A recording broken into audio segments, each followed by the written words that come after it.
Bonjour à tous et à toutes, j'espère que vous allez bien. Aujourd'hui, on se retrouve pour une des dernières vidéos de l'année, et oui, on est déjà presque en 2024, et on va se parler donc de Sendo contre Ricardo Martinez. J'avais fait un post il y a pas très longtemps, justement donc sur ma page communauté, où je vous avais demandé si selon vous, Sendo pouvait gagner le combat. La plupart d'entre vous, bien sûr, m'avaient répondu non, euh, notamment par la cause du scénario. Mais aujourd'hui, ce qu'on va se demander, c'est si on enlève cette partie scénario du Seipo qui doit gagner, est-ce que Sendo a une chance de vaincre Ricardo Martinez? Puisque pour moi, c'est quand même une question qui est assez intéressante, dans le sens où Sendo nous a déjà prouvé pas mal de fois qu'il a des compétences assez extraordinaires. Et on va justement se poser la question d'aujourd'hui, est-ce que ces compétences peuvent lui permettre de vaincre Ricardo Martinez dans un combat? Et on fera également un petit topo à la fin pour dire qu'est-ce que ça changerait dans le scénario si Sendo devait gagner le combat. Qu'est-ce que ça amènerait en fait par la suite, puisque ça peut également être un petit peu intéressant d'en parler. Sur ce, on peut commencer. Commençons par un petit rappel du palmarès de Sendo. À l'heure actuelle, Sendo a 24 combats, d'accord? Il a 22 victoires et 2 défaites. Les 2 défaites étant bien sûr face à Hippo, comme on avait pu le voir dans le manga. Et il a également donc 21 KO sur ses 22 victoires. La seule personne qu'il n'ait pas pu mettre KO étant bien sûr Vorg. Donc c'était pour le titre justement donc national du Japon. Un match qui était d'ailleurs excellent. Donc en termes de palmarès, on a un Sendo qui est clairement un palmarès d'Infighters. Un mec qui fonce dans le tas, et c'est justement ce Sendo. Un mec qui fonce dans le tas, qui en a absolument rien à faire de la technique et qui explose tout ce qui bouge. Enfin tout du moins, ça c'est l'ancien Sendo. Mais durant les derniers combats qu'on a pu voir de Sendo, il a pu nous montrer qu'il avait tout de même quelques bases techniques qui pouvaient évidemment modifier à sa sauce pour créer des attaques dévastatrices. Bien sûr, son légendaire Smash, qui est une technique extrêmement puissante, mais qui possède un gros défaut, le défaut de la défense. Et c'est le principal défaut en fait qu'il va avoir face à Ricardo Martinez. Ricardo est un combattant qui va justement chercher la faille chez son adversaire pour envoyer des contres ou juste marave la tronche petit à petit jusqu'à ce que tu tombes. Sachant que Ricardo est extrêmement puissant aussi. Il est très clairement dans le top 5 des combattants les plus puissants physiquement. Ça, c'est sûr et certain. Donc, le smash de base est une technique qui est clairement pas une bonne idée face à Ricardo. D'ailleurs, on a pu le voir dans le match d'entraînement entre les deux, Sendo s'est fait annihiler par le smash de. Par les techniques de Ricardo. Il arrivait absolument pas à placer un coup et il s'est fait démarrer tout simplement. Alors qu'à ce moment-là, déjà, Sendo était extrêmement fort. Alors oui, il lui a mis un down entre guillemets, mais on rappelle que c'était surtout qu'il l'avait poussé et que du coup, Ricardo avait perdu l'équilibre. En réalité, il n'était pas vraiment down. Il faut quand même prendre cette petite nuance. Mais bon, ça c'était surtout un foreshadowing pour nous dire que Sendo va clairement mettre down Ricardo. Ça c'est sûr et certain, il va réussir à lui mettre un down. Et ce sera très probablement avec son smash. Ce n'est pas le smash qu'on a vu, ça va être le smash amélioré, comme on a pu voir du coup lorsqu'il l'a testé face à Takamura. Et oui, Sendo a créé une nouvelle variante de son smash, où en gros, il utilise des sortes de feintes pour réussir à piéger son adversaire tout en bloquant sa vision avec son avant-bras. Ce qui fait que l'adversaire ne pourra pas savoir à quel moment il va se prendre un smash dans la tronche. Et ni même en fait il va s'en prendre un. Est-ce que ça va être un coup classique? Est-ce que ça va être un jab? Eh bien c'est quelque chose que l'adversaire ne peut pas savoir. Il ne peut pas se préparer à recevoir un smash. Et en même temps, il peut bien sûr, il est du coup bloqué puisque ça corrige un petit peu le problème de la défense. Puisque s'il a vu y bloquer, eh bien l'adversaire en face ne peut pas utiliser un timing de contre, donc il ne pourra pas contrer. Et Ricardo aime beaucoup les contres. Donc, clairement ici, c'est une astuce plutôt efficace face à Ricardo, puisque ça lui enlève une carte, son contre. Et en plus de ça, eh bien Sendo avec cette technique a clairement une chance de toucher Ricardo, puisque Ricardo il a certes d'excellents réflexes, mais il n'est pas non plus invincible. Suffit de voir durant son combat face à Wally. Les coups de Wally étaient au moins aussi rapides que ceux de Sendo, hein, et il a réussi quand même à vachement toucher Ricardo. Ricardo était vraiment en difficulté face à Wally, tout du moins avant qu'il évolue pour devenir encore plus fort par la suite. Mais c'était un match plutôt équilibré dans la globalité. Ce qui fait que Sendo a clairement une chance de toucher s'il arrive à piéger Ricardo, et sa technique est parfaite pour ça. Le problème étant que on a pu voir avec Miyata que Miyata arrivait à esquiver ces techniques. On ne sait pas comment, ça n'a pas été montré, mais Miyata est capable de l'esquiver. Cependant, on se doute bien que la technique va être perfectionnée et qu'à un moment, Sendo va réussir à toucher. Et il faut bien sûr partir de ce postulat. Si Sendo ne touche pas Ricardo, c'est pas intéressant, bien sûr. Il va le toucher, et quand Sendo touche quelqu'un, eh ben ça fait très très mal. Et Ricardo, bah c'est pas forcément un très bon tank. Face à Wally, il a pris des coups, mais il les a sentis passer. Et c'est totalement normal, dans le sens où Ricardo, bah il a pas l'habitude de se prendre des coups en fait. Puisqu'en général, il clôture ses matchs en 1 ou 2 rounds sans se faire toucher. Quand il se fait toucher, c'est soit parce qu'il le veut, soit parce qu'il est tombé sur Wally, ou bien sûr à l'époque d'AT. Mais sinon, Ricardo n'est pas forcément un excellent tank. Ce qui fait que s'il se prend un gros smash dans la tronche de Sendo, il va finir au tapis. Ça c'est garanti. Bien sûr, je ne pense pas que ça suffirait à le mettre KO, tout du moins pas un seul smash. Par contre, s'il s'en prend plusieurs en fonction dans les rounds, bah là ça peut vraiment faire extrêmement mal, et potentiellement même mener à une sorte de KO. Mais ici, c'est seulement en parlant du fait que Ricardo resterait dans un style plutôt classique, le style orthodoxe. Cependant, il y a donc la deuxième partie, c'est-à-dire donc le style Infighters de Ricardo. Donc si on prend son style du coup outboxer, disons que Sendo a une chance grâce à sa nouvelle technique. Maintenant, si on prend un style plus Takamura, parce que c'est un petit peu le vrai style de Ricardo, et bien là, on a pu voir que les coups de Sendo pouvaient clairement toucher. Et là, vraiment, Takamura, il s'est pris le coup, il a un peu décollé. On parle de Takamura, qui fait quand même quelques kilos de plus que Ricardo. Donc, ce qui fait que, très clairement, si un coup comme ça, il touche de plein fouet, Ricardo, il peut clairement se rapprocher d'un KO. Et justement, c'est là où ça va être intéressant. Puisqu'on nous a parlé assez récemment du fait que, certes, les boxeurs, normalement, ils devraient utiliser un style plutôt académique, le style outboxer, qui est le style justement moderne. Et c'est de la boxe scientifique.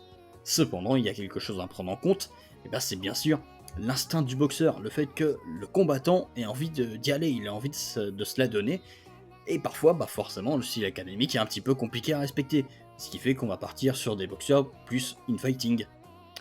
Et à partir de là, justement, c'est potentiellement ce qui pourrait faire perdre Ricardo.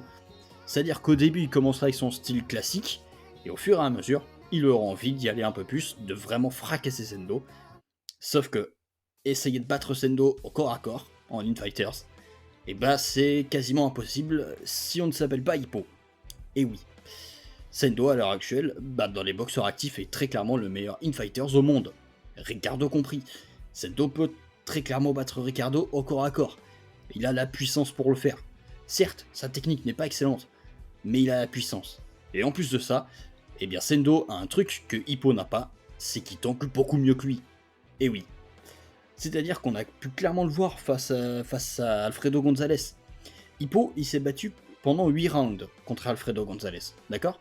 Et il a perdu, sur un coup que Sendo, lui, a pu encaisser. Sendo a pu encaisser ce même coup.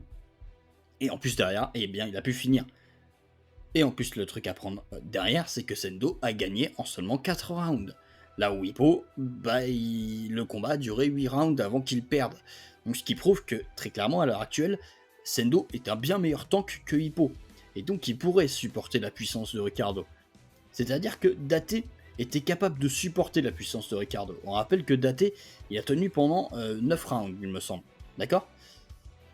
Si Date il est capable de tenir 9 rounds, je pense très clairement que Sendo, il va être très compliqué à mettre KO à l'heure actuelle.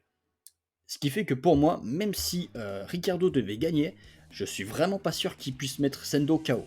A mon avis, ce sera plutôt un match qui se finirait par décision. Et oui, dans le sens où mettre KO Sendo à l'heure actuelle, c'est pas possible en dehors de Hippo. C'est le seul qui a la puissance nécessaire pour le faire. Les autres boxeurs de la catégorie n'ont pas ce qu'il faut pour mettre Sendo KO. Même Miyata, il n'en serait pas capable. Alors certes, il peut contrer, mais Sendo, il peut encaisser les contres. Et en plus, il a sa technique qui permet clairement de bloquer en grande partie les contres, évidemment.